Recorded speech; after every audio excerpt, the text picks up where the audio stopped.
the Harlequinade, ancestor of the English pantomime.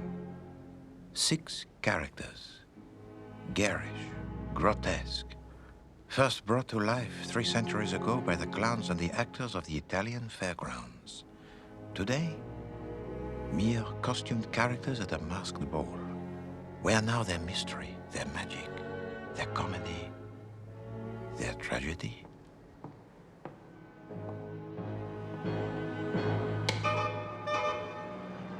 Ready for the party, Uncle? Oh, where's your mask? It's not midnight yet, you know, Eustace. Victory Ball? You'd think the Hun would remember 1918 as well as we do. Ah, well, as Coward says, what a pity the Hun prefers fighting to fun. What's this? Oh, Uncle Eustace, not more for your collection. Magnificent set, isn't it? Just over from Holland. Van Meer's holding it for me to the end of the month. I can guess why you're telling me. Your poor uncle doesn't get 6,000 a year from the Cronshaw estate. Eustace, please. You know I'm cleaned out after the figurine. This is a night for old triumphs, not for new quarrels. Cronshaw.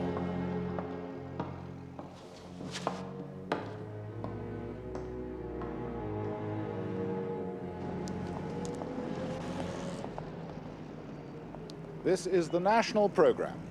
The time is 7 o'clock. And now we present a play by Desmond Havelock Ellis entitled Deadly Alibi. Starring Coco Courtney as Loretta Lambton. The late Coco Courtney, as usual. Where the hell is she? Cue them. Are you expecting Miss Lambton for dinner tonight, sir? Yes, she should be arriving in about half an hour. I believe that clock is gaining, sir. I'm quite aware of that, thank you. Will there be any other guests? No. Very good, sir.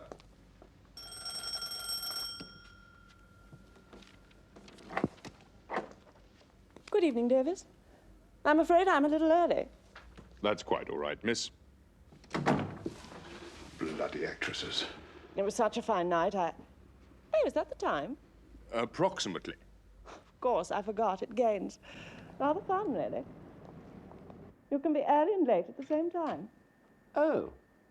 Letty, I wasn't expecting you till 8. Sorry, but I never realized. It was stupid. Thank you, Miss Lemon. I think Captain Hastings was listening to the weather report to see whether you'd need an umbrella. Oh. This urgent package just arrived by messenger. Can I go now? Yes, of course.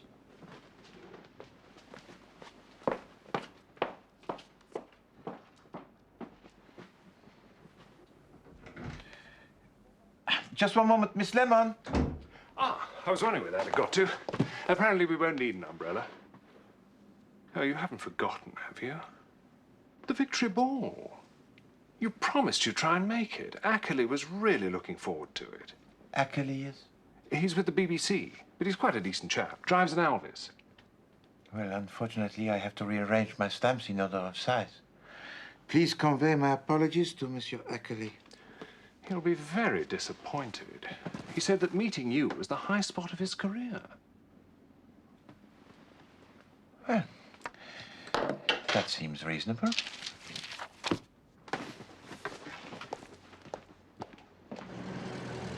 It's not much to ask, Cronshaw. 1,000 should do it. Eustace, not now. Later. And there she is, the belle of the ball. Crunch. Cutting it a bit fine, weren't you, Coco? I like cutting it fine. Hello, darling. Coco, you remember my uncle, the Honorable Eustace? Dishonorable, I heard. Oh, and this is Chris Davidson, one of Coco's old acting cronies. Hello. Come on, Davidson, we better go and rescue your wife. She's out in the taxi with a friend of Uncle's, the infamous Mrs. Malaby. After you. About time. I was beginning to suspect Miss Courtney was having a clandestine affair with Henry Hall and his orchestra. Go again, the first one. Good evening, Coco. Getting chilly, isn't it? All aboard for the victory ball.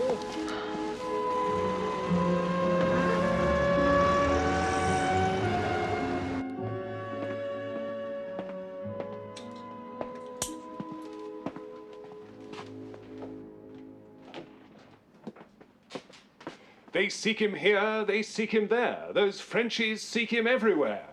What do you think, Poirot? Hastings, you look incomparable.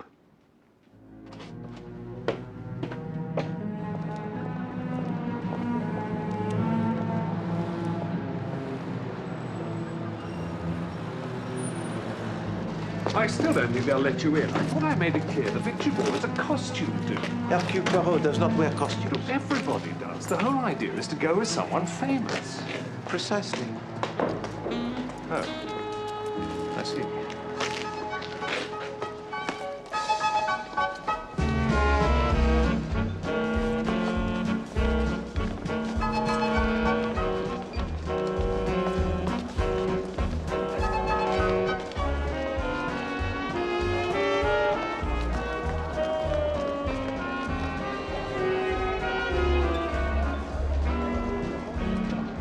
James. Arthur. May I present Monsieur Hercule Poirot? I am so delighted to meet you at last. The chic of Ackley, I presume.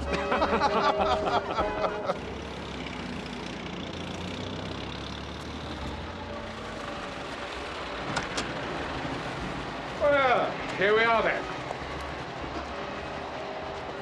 We eat supper first, don't we, Cronshaw? No, not till 9:30. Oh. Couldn't they run to a doorman in this place?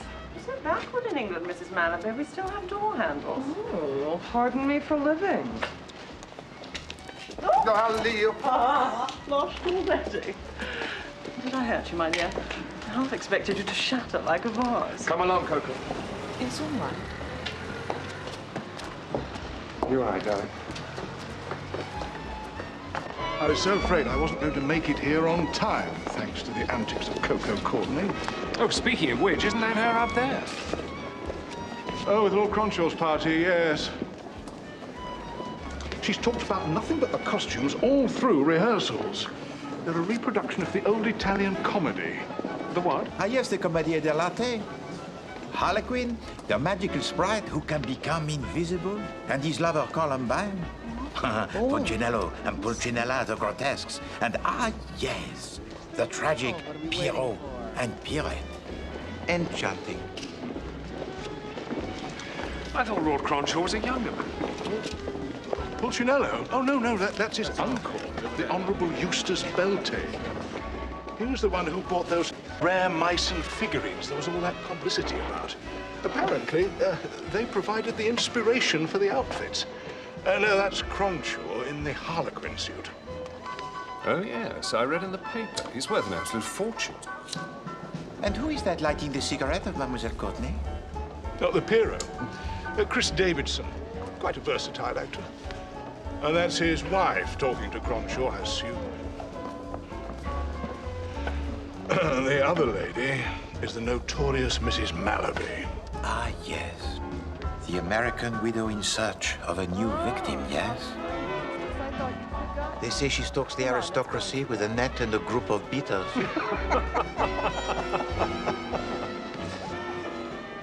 Such a bore. They make a jolly crowd there, don't they? Yes, indeed. And now, I think it is time for a little crème de banane.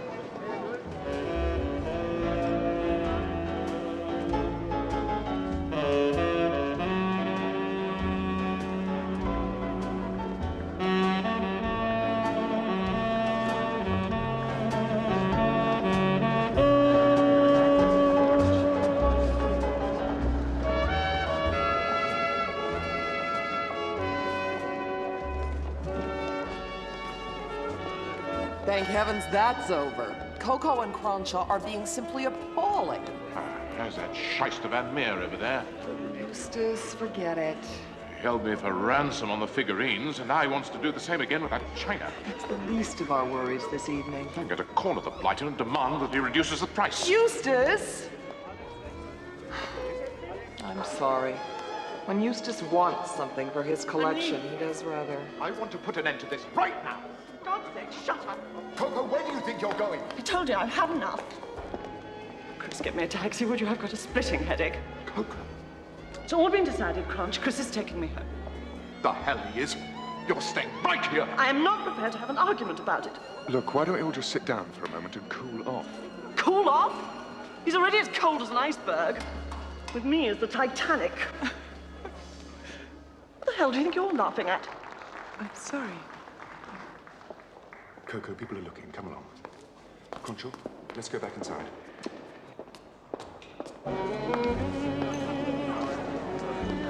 Then I realized it was Napoleon and Josephine. Oh.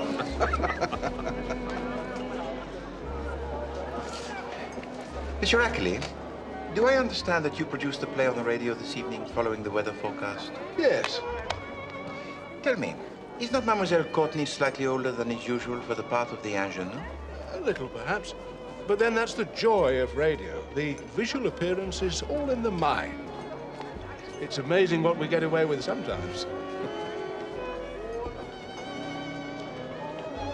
Good night.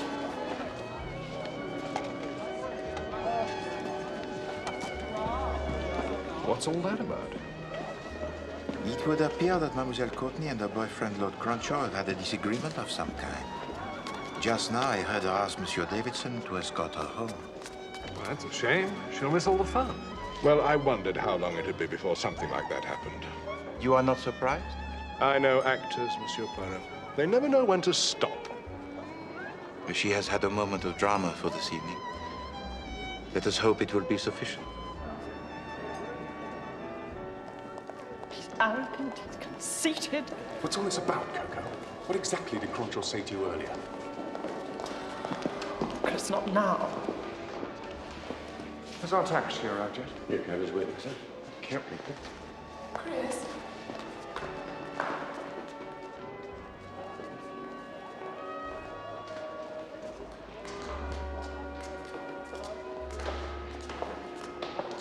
We need to have this out here and now.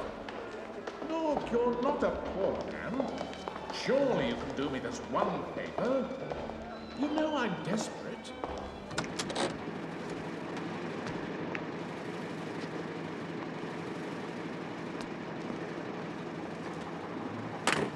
Thanks for everything, Chris. I think I can handle it from here. It's time Crunch realized I'm not one of his prized racehorses. Coco, are you sure you'll manage? I'm sure.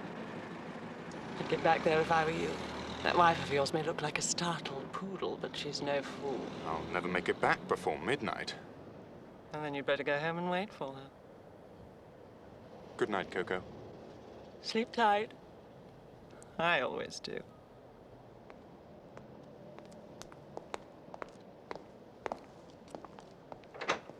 Have a nice evening, Miss Courtney.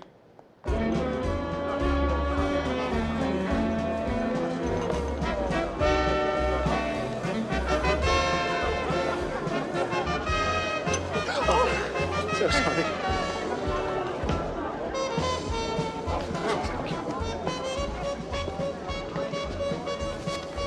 Monsieur Ackley, I thank you. You are very kind. My pleasure. Santé. Cheers.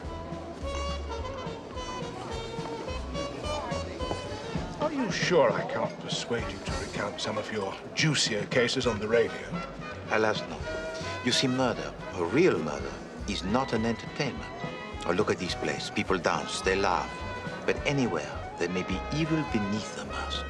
Pardon me. I saw you across the room. Aren't you Hercule Poirot, the detective? I am indeed Madame Malaby. Oh! That's amazing. You worked out my name. I suppose you don't also know where Lord Cronshaw is. He's a harlequin. He's been in a tizzy ever since supper. Alas, no. Oh. He promised me a turn on the floor before 12 o'clock. Then, Madame, you must not be disappointed. My associate, Captain Hastings, is a dancer consummate. He would be pleased to accompany you. My pleasure.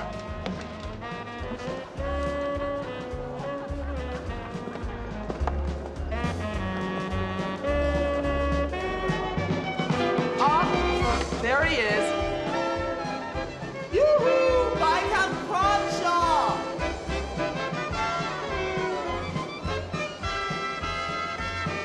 Would you excuse me, Colonel? Of course.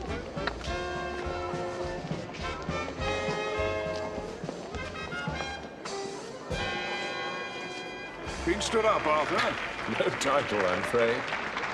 My lords, Come ladies, on. and gentlemen, the time for the unmasking and the victory celebrations is at hand. 12 seconds to midnight. 10, 9, 8, 7, 6, 5, 4, 3, 2, 1.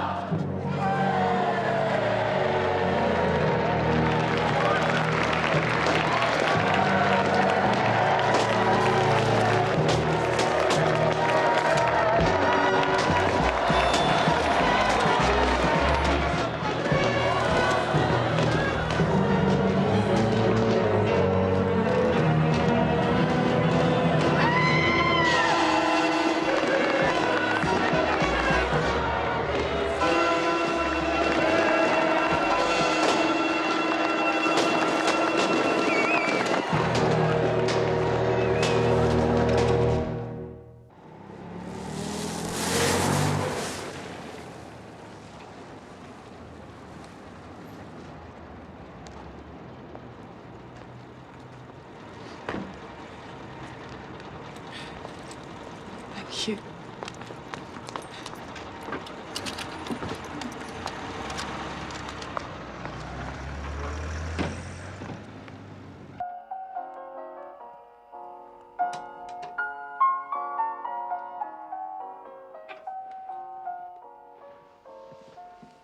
Darling, what is it?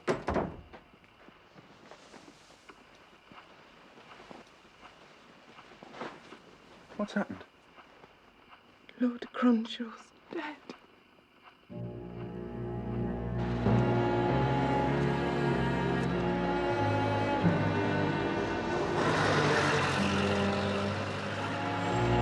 Inspector Jack, any comment to make? Is it true Hercule Poirot missed the killer? Tell us the truth, Inspector. Here's a fine dish of tea, Poirot. Peer of the realm murdered in cold blood under the noses of 400 revellers. We'll need the Albert Hall to gather the suspects on this one. Perhaps. She's one of the table knives. Plenty back here. We'll check for prints, but I'll lay odds it's clean. An instrument not very practical, but in the right hands. Ah, we also found this on the floor. The Malaby woman saw him make some sort of note just before he died. Lowestoft. Town on the east coast. Perhaps he was planning a holiday. I say, Poirot, look at this. Attention, mon ami.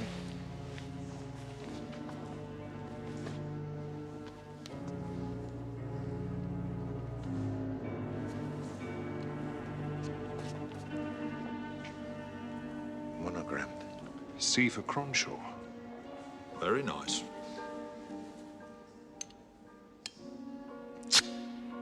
Idiot! What is it? Such foolishness! Young people must realize that life is not to be gambled with like the roulette wheel. This is nothing less than poison. Cocaine. Would that account for his strange behavior after supper? It's not unusual for addicts to become moody and troublesome. He certainly seems to have put up a fight. Why do you say that, Hastings? Hadn't you noticed? His fist. It's still clenched.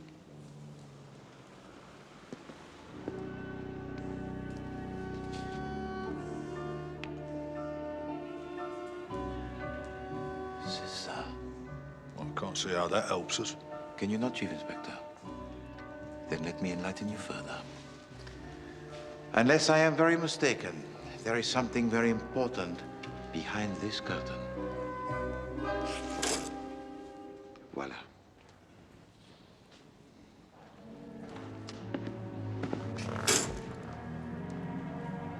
Well, it's just an empty recess. My point exactly. One more thing, Chief Inspector. If I were you, I should find Mademoiselle Coco Courtney. Why? Ask her if she and Lord Cronshaw had an argument.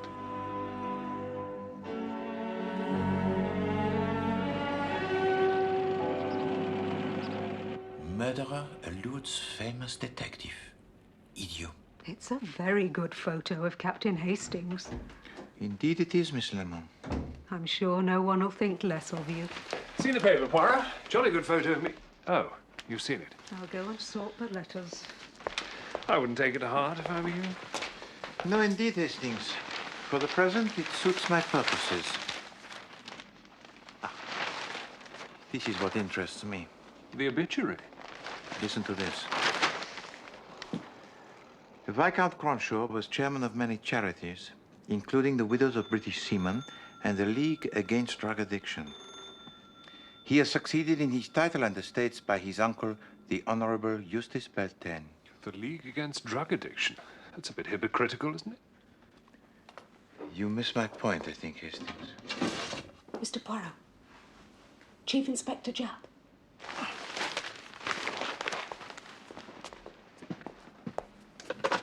Hello? Ah, Poirot. We're drawing a blank at this end, I'm afraid. Miss Courtney doesn't answer her phone, and there's no reply at her door either. I implore you to be persistent, Chief Inspector Japp. I am now even more convinced that Mademoiselle Courtney must be located with all possible speed. Right. Mademoiselle Courtney is proving elusive. Probably sleeping the night off. All of these theatrical times lie in late if they haven't a performance. But she does have a performance. They usually perform the Friday evening play again on Saturday morning. My mother listens to it during her morning coffee. I do love him in a way, I suppose. But it was never quite how I imagined it was going to be. I suppose it never is. But that damn little clock, why? Come, Hastings. We will make a trip to Broadcasting House. It's fast, isn't it? Betty, what do you mean? I mean, you weren't here at 9 o'clock at all, were you?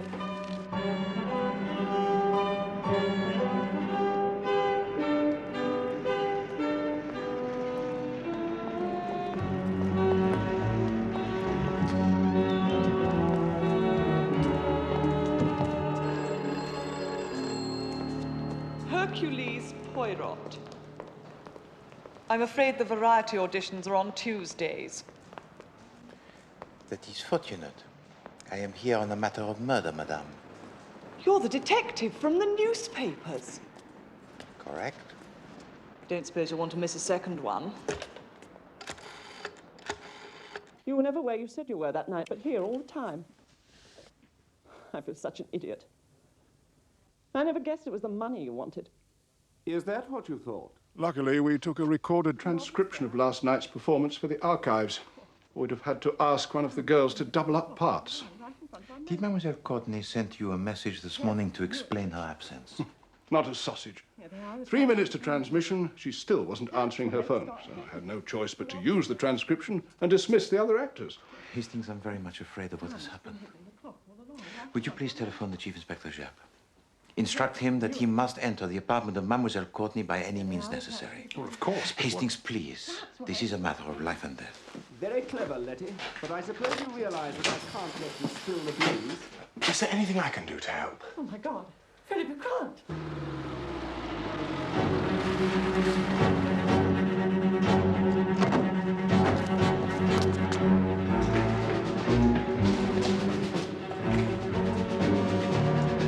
Fourth floor, lads.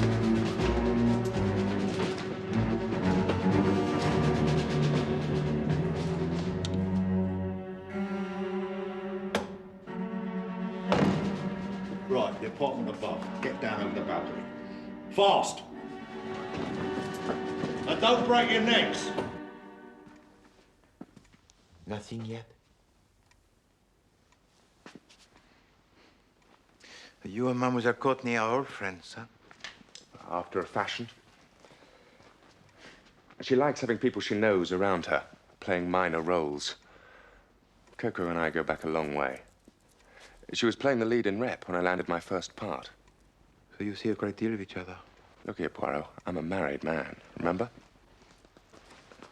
I'm sorry, Monsieur Davidson. Forgive me, but I was just trying to ascertain whether you could shed any light on the argument last evening between Mademoiselle Courtney and my Lord Cronshaw. Not really. There was a bad atmosphere all evening. It was as if something was brewing. We all noticed it.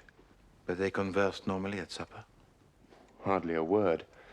No one had much of a chance to say anything with Beltane going on about some china he wanted to add to his collection. Of course, it all flared up after the meal. And then I ended up taking her home. And when you were alone together, in the taxi?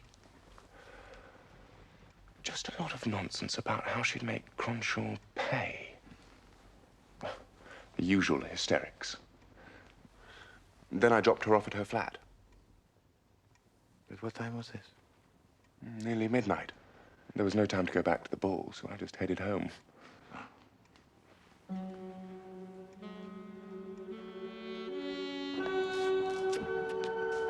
Right, lower away. Okay. Okay.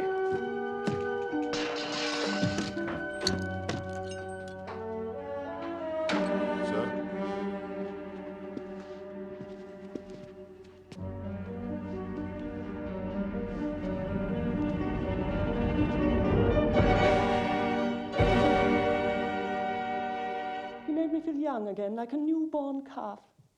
When I saw him, it was as if the whole world was fresh. We'll come down right away. Even the sky seemed bluer.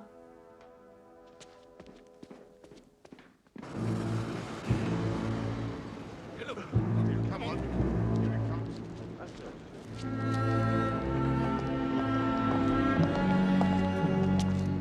Let's see a face, Governor. Quick! Oi, stop that, you lot. Courtney! Come on. Try and get another photograph. Come on, move out of the way. Could you stop for a minute? Here he is. Come on. Still, Mr. Poirot. Mr. Poirot, you're going to need to say something. No photographs. No. Time for the express, Mr. Poirot.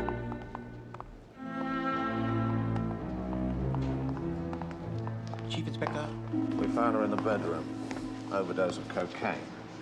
Presumably supplied by her boyfriend, Lord Cronshaw. How many more must die before this folly is seen for what it is? Toxicity finally got too much for her. Cronshaw must have been supplying it to her for some time. Do you not understand, Chief Inspector? Lord Cronshaw was determined to stop Mademoiselle Courtney from taking cocaine.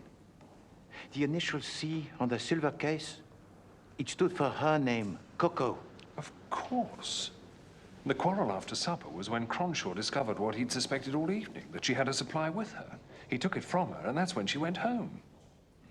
So to spite him, she took another dose as soon as she got back. Messy. What I don't see is where Cronshaw's murder fits in with all this. Because the devil himself dances among us, but we do not see him. Eh? I wonder. Chief Inspector, would you permit me a further examination of the body? Well, I don't know what you expect to find. The facts on Miss Courtney are indisputable. I am not talking about the body of Mademoiselle Courtney. I am talking about the body of Lord Cronshaw. That newspaper headline sent him dippy, if you ask me. What's he going to find that we didn't spot last night? You checked all his pockets? Pockets, clothing, the lot. I don't see. Indeed, you do not see, Chief Inspector. All right, Poirot, what's the trick? Look at this hand. What do you observe? Clenched fist. Hastings. I agree. But the fist, why is it clenched?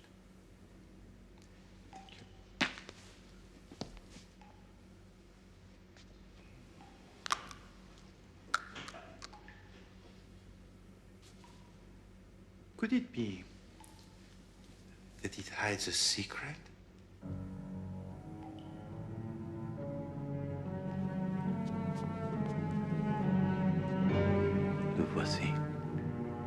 like me, he was holding something. The pom-pom.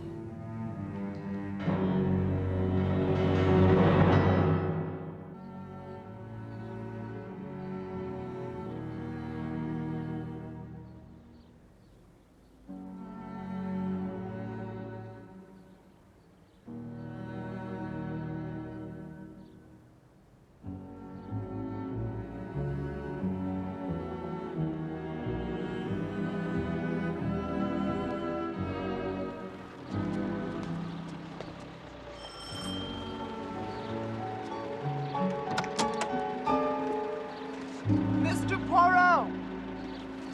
Ah, Madame Malaby.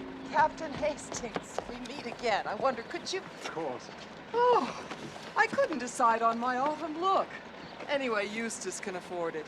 He's Viscount Cronshaw now.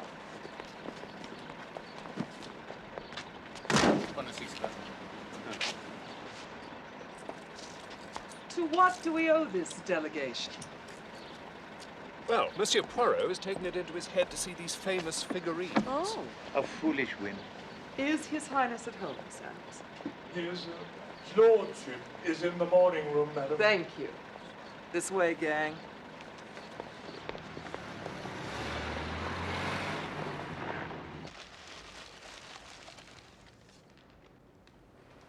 Samuelson, be a dear and take the boxes, will you? Hi, Eustace. Ooh, I see you're already enjoying your inheritance. It's beautiful. May as well salvage some consolation out of this awful business.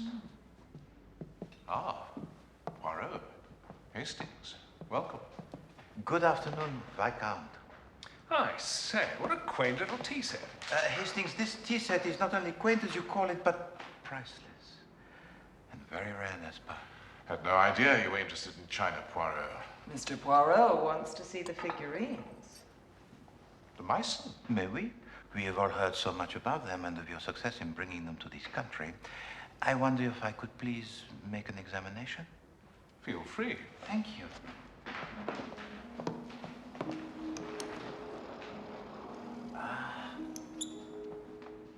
May I?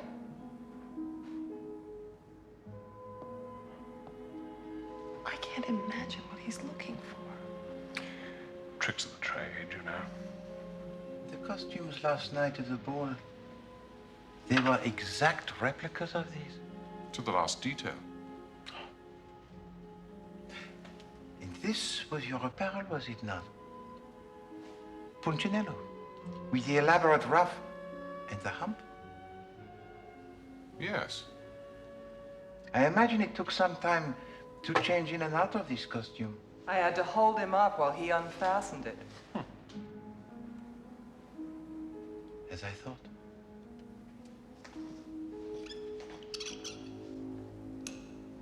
Viscount, where were you after supper last night during the ball? Trying to beat down the dealer chappie for this lot. Finally managed to corner him. In the supper room. That's right. Again, I thank you.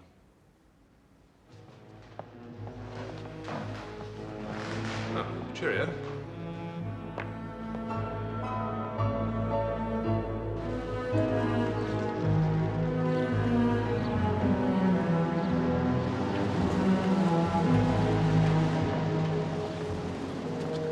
Ah, there you are, Poirot. I've been looking for you. Chief Inspector, chap. I've been doing some thinking, and to my mind, that missing pom-pom could only have come from one person. I concur absolutely, Chief Inspector. Excuse me.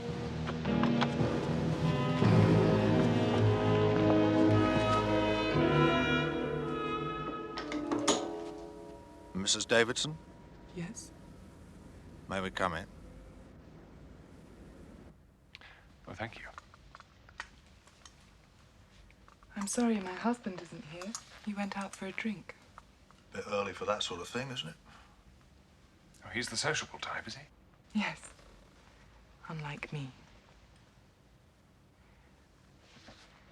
Acting isn't exactly a good, steady job, you know. You're not in the profession yourself. No. I thought I might like to once, but I just couldn't. Not in front of everyone like that. Well, indeed, there are many types of people in this world, madame. We must each be true to ourselves. Perhaps.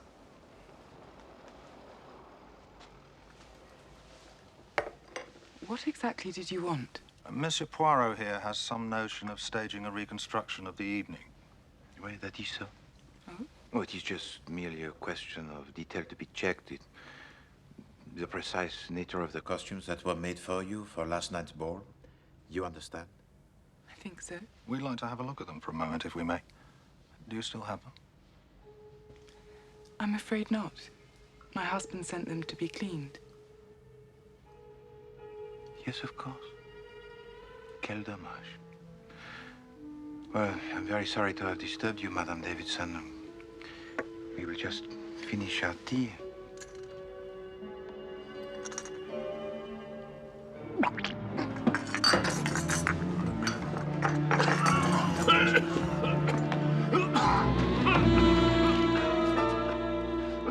Thank you, Hastings. You are right, Madame Davidson, not to consider a career in acting. Your eyes betrayed what your tongue denied. Chief Inspector? There's a pom-pom missing from the Pierrette costume. Is that? Perhaps you'd like to tell us how it came to turn up in the hand of the murdered man. Oh, yes, I forgot. It got pulled off after supper, and I didn't know what to do with it. I looked for Mr. Beltane, but he was in the supper room having some kind of argument, so I gave it to Lord Cronshaw to look after. Sorry, I didn't think it was important. Does that answer your question? You must understand, Madame Davidson, that to conceal information may not only protect the guilty, but also punish the innocent. You do understand, do you not? I understand. I'm sorry. Star News Standard. Her story seemed completely plausible. Except in one respect. What's that? It is a foolish lie. The threads on the pom-pom that we discovered in the hand of Lord Cronshaw, they were torn, whereas those on the costume of Madame Davidson were cut. You mean she cut it off herself? No, Hastings. She did not even notice that the pom-pom was missing until we pointed it out. That is why she made up that story that was ridiculous. Hers was cut by the murderer. Why? To replace the one that Lord Cronshaw had torn from the costume of his killer. Well, if it wasn't her, and her husband wasn't even there when Cronshaw was murdered... Have either of you considered the possibility of a duplicate costume? Another Pierrot. And what about that note he left? Lowestoft. Ah, yes, the note. May I suggest that you inquire from the dealer about the dinner service that has just been purchased by Lord Beltane? I think you will discover that it is rare Lowestoft china. You mean? And now it is necessary to restore the reputation of Hercule Poirot.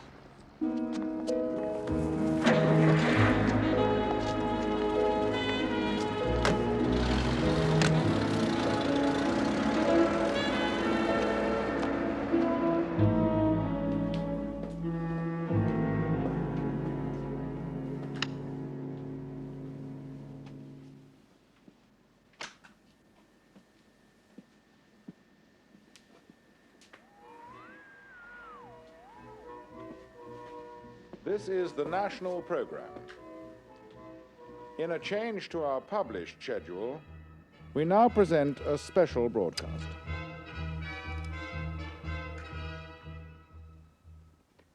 Good evening, everybody. This is Hercule Poirot. I have been asked many times to recount my cases for the radio, but I have always refused.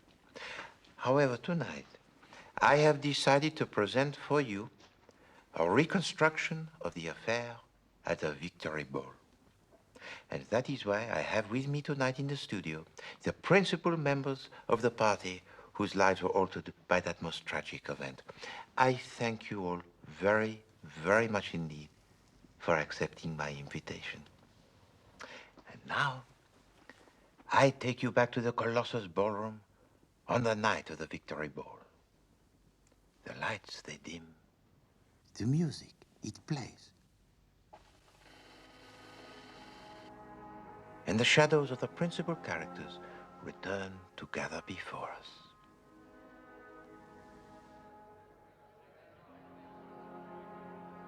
Listen. You can almost hear them. Harlequin, am I?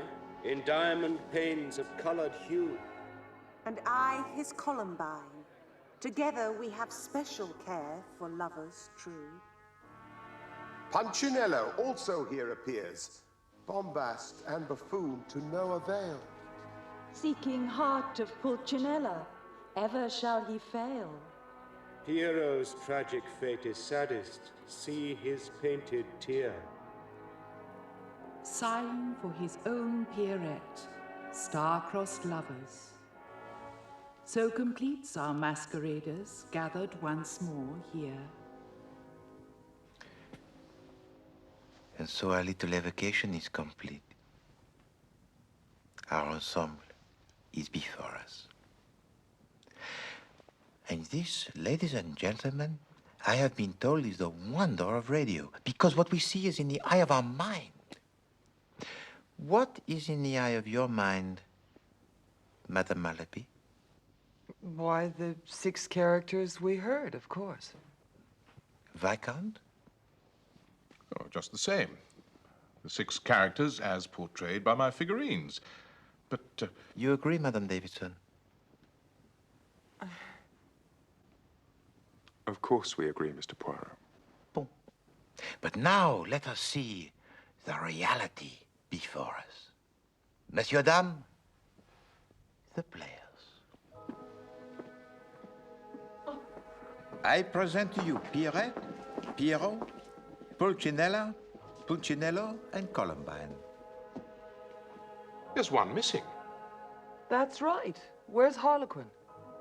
Have you forgotten, Viscount, that Harlequin can become invisible?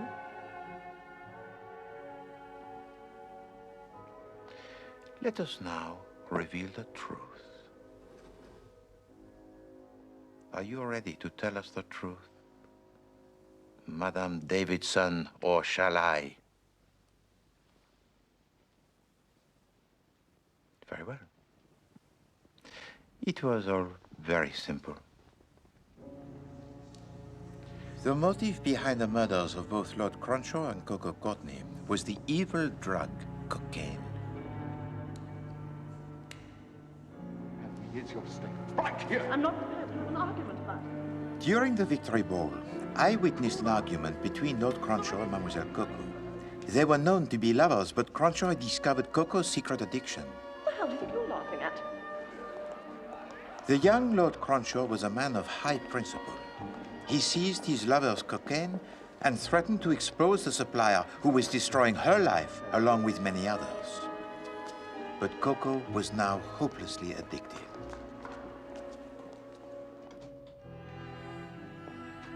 By the time she reached home, she had obtained a new, fatally strong dose of cocaine from her supplier, who now knew the one chance to avoid prison was murder. But what of our Harlequin? When I examined the body of Lord Cronshaw, I failed to discover the pom-pom. Why? Because the fist was clenched tight with a rigor mortis. Lord Cronshaw was not killed at 12 o'clock. He was killed earlier in the evening and the body hidden in a recess until later. But that can't be. I saw him myself a few moments before midnight. No, Madame Malaby. The Harlequin that you saw, that very same Harlequin, is here with us in this room.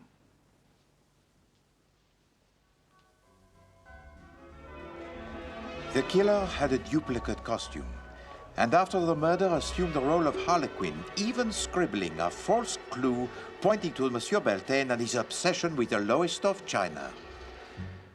Ridiculous, huh? Since the elaborate costume of Monsieur Beltane cannot be changed without assistance. No. The murder took place soon after supper, when the killer contrived a moment alone with Lord Cronshaw. It is Cronshaw who knows the truth about the dealing in cocaine. To avoid being exposed and to preserve the evil trade in drugs, the murderer stabs Lord Cronshaw to death. At the time, the killer is unaware that the last act of Lord Cronshaw is to pull the pom-pom from the costume. Then the body is hidden in the alcove, and the plan, it can be completed. At last, Having alerted Madame Malaby just before midnight, the final task was to drag the body from its hiding place so it would appear that the murder had only just been committed. 12 seconds to midnight. 10, 9, 8, 7, 6, 5, 4, 3, 2, 1.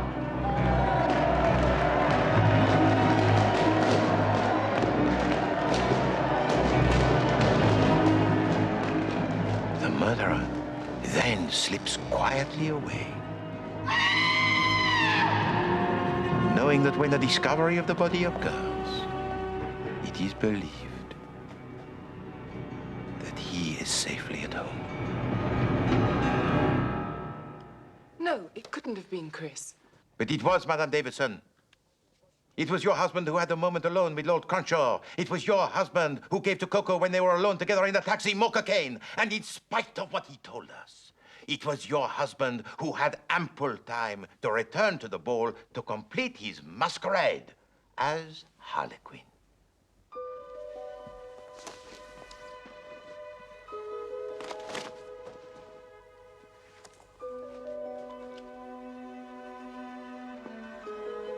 And still, you protect him.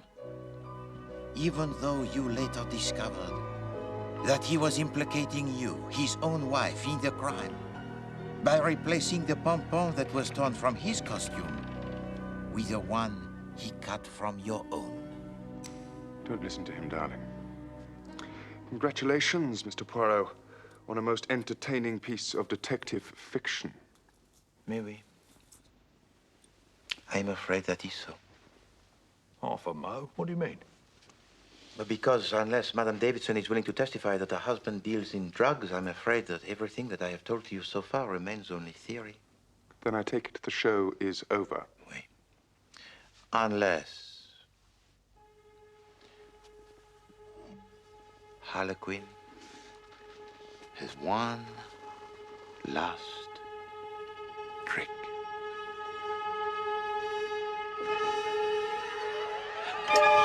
Madame Malaby, with which hand did you see Harlequin writing?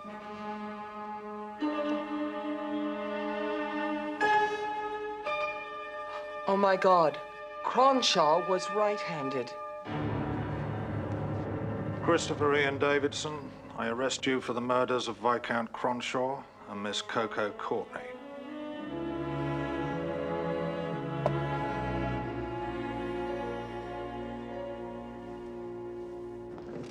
If he had not gone too far and tried to confuse by writing a clue that pointed to Beltane, he would be walking away with us now. But as you say, Monsieur Ackley, actors, they never know when to stop. However, I thank you very much indeed for your cooperation. I'm honored that you took up my invitation. I'm sure it was a most enlightening experience for our listeners. Thank you. Mr. Ackley, they've been trying to find you. The switchboard's been flooded with callers, complaining about the dreadful accent, lowering the standard of spoken English, all that sort of thing. Oh. Sir John Reith is waiting to see you in his office. So sorry. Don't take it too hard, Poirot. Indeed, no. I am not at all surprised. You're not? No. Chief Inspector, you really ought to look to your elocution. Swipe me, there's nothing wrong with my lingo. You see, that is exactly the kind of expression, like half a mot, that brings the language into disrepute. Come, Hastings. I shall lend to the Chief Inspector my personal copy of the English as she should be spoken